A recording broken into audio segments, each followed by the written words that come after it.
On March 19, 2003, sirens sounded in the Iraqi capital, Baghdad, because at this time, the American forces, the British forces, the Australian forces, and the Polish forces had entered Iraq. To undermine Saddam Hussein. And the bombing began on all Iraqi cities. The first air raid was on Saddam Hussein's palace, and this was the beginning of the Iraq War, so before we begin, do not forget a story. Like and subscribe after it's over. Iraq's invasion of Kuwait in 1990 with Iraq's defeat by the US-led coalition in the Persian Gulf War, 1990 to 1991. However, the Iraqi branch of the Ba'ath Party headed by Saddam Hussein managed to retain power by brutally suppressing uprisings of the country's minority Kurds, the majority of whom were Shiite Arabs.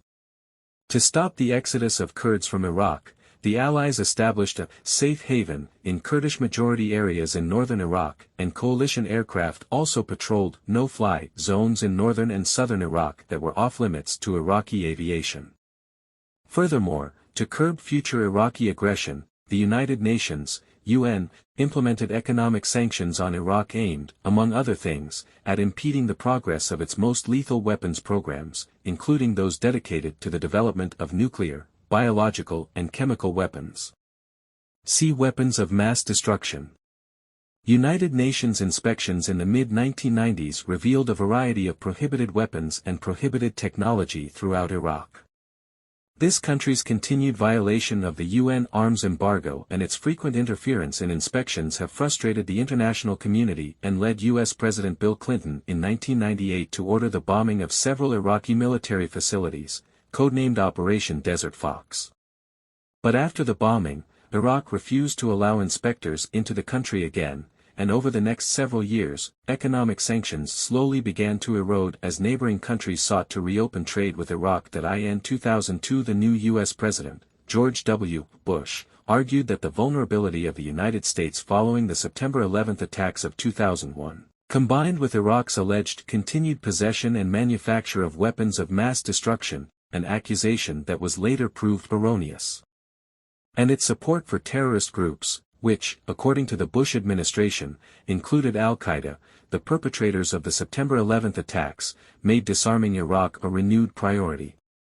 UN Security Council Resolution 1441, passed on November 8, 2002, demanded that Iraq readmit inspectors and that it comply with all previous resolutions. Iraq appeared to comply with the resolution, but in early 2003 President Bush and British Prime Minister Tony Blair declared that Iraq was actually continuing to hinder UN inspections and that it still retained proscribed weapons. Other world leaders, such as French President Jacques Chirac and German Chancellor Gerhard Schroeder, citing what they believed to be increased Iraqi cooperation, sought to extend inspections and give Iraq more time to comply with them. However, on March 17, seeking no further UN resolutions and deeming further diplomatic efforts by the Security Council futile, Bush declared an end to diplomacy and issued an ultimatum to Saddam, giving the Iraqi president 48 hours to leave Iraq. The leaders of France, Germany, Russia, and other countries objected to this build-up toward war. When Saddam refused to leave Iraq, American and Allied forces launched an attack on the morning of March 20. It began when U.S. aircraft dropped several precision-guided bombs on a fortified compound where the Iraqi president was believed to be meeting with senior staff. This was followed by a series of airstrikes against government and military installations, and within days U.S. forces invaded Iraq from Kuwait in the south. U.S. Special Forces had previously been deployed in Kurdish-controlled areas in the north. Despite fears that Iraqi forces would engage in a scorched earth policy, destroying bridges and dams and setting fire to oil wells in southern Iraq, the retreating Iraqi forces did little damage. In fact, large numbers of Iraqi forces simply chose not to resist the advancing coalition forces.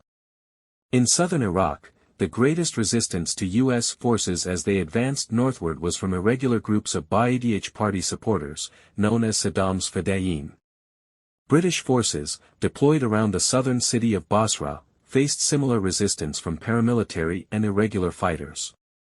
In central Iraq, units of the Republican Guard, a heavily armed paramilitary group linked to the ruling party, were deployed to defend the capital, Baghdad. As U.S. Army and Navy forces advanced northwest up the Tigris-Euphrates River Valley, they bypassed several populated areas where Fedayeen resistance was strongest and only slowed on March 25 when inclement weather and a briefly extended supply line forced them to halt their advance within 60 minutes. Miles, 95 kilometers, from Baghdad. During the period of calm, American aircraft caused severe damage to Republican Guard units in the vicinity of the capital. U.S. forces resumed their advance within a week, and on April 4, they took control of Baghdad International Airport. Iraqi resistance, while strong at times, was largely disorganized, and over the next few days, Army and Marine units launched raids into the heart of the city. On April 9, resistance collapsed in Baghdad, and American soldiers took control of the city. On the same day, Basra was occupied by British forces that had entered the city several days earlier. But in the north, plans to open another major front were foiled and the Turkish government refused to allow mechanized and armored U.S. Army units to pass through Turkey for deployment in northern Iraq. Regardless, a regiment of American paratroopers descended on the region, and American Special Forces soldiers joined Kurdish Peshmerga fighters to seize northern cities such as Kirkuk on April 10 and Mosul on April 11. Tikrit, the regime's last major stronghold, fell without resistance. Remember April 13. Isolated groups of regime loyalists continued to fight in the following days, but the U.S. president declared the end of major fighting on May 1. The Iraqi leaders fled and went into hiding. It was the target of an intensive search operation by American forces. Saddam Hussein was captured on December 13, 2003, 5 months after his two sons, Uday and Qusay Hussein, central figures in their father's brutal 24-year rule, were killed in a shootout with U.S. forces after the brothers attacked Saddam Hussein. He was found hiding in a private residence. Saddam was later convicted of crimes against humanity and executed on December 30, 2006. Here we have reached the end of the video. Don't forget to like and subscribe.